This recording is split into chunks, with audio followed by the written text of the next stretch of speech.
C3 with the IRS. That's a whole separate procedure. Yeah, this was brought about because staff had indicated to me that things were not progressing on the property, and then I had, over a 2-year period, I had conversations with the assessor and received updates, which I, kept the governing body apprised of.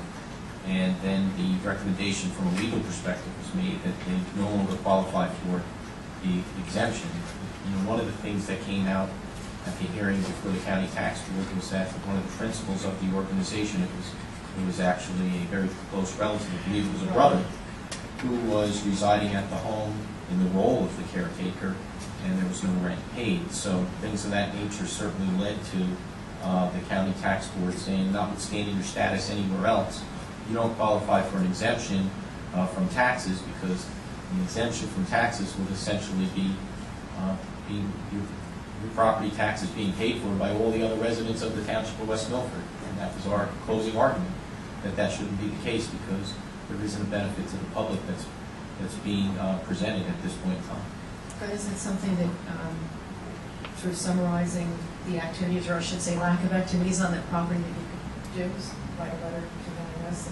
Well, I think at this point the county has, because the county's funding. With the county and ask them to. The county has been looking into this a great deal, and we have the matter scheduled before the tax court in New Jersey, and if in the context of the litigation and testimony that were to become the case, it would be the judge would be obligated to refer this to whatever agency, if that would be the case. We're not saying that's the case.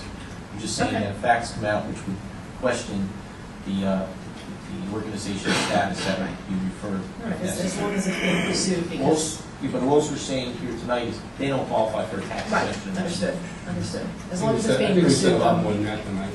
I think we said a lot more than that. You said a lot of things, but I'm saying as far as the township, right. Findings, as far as the organization. Right.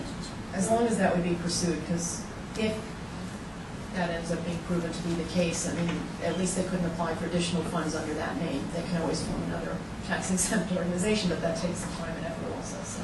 The fact of the matter is they're still receiving funding, because this funding is already done.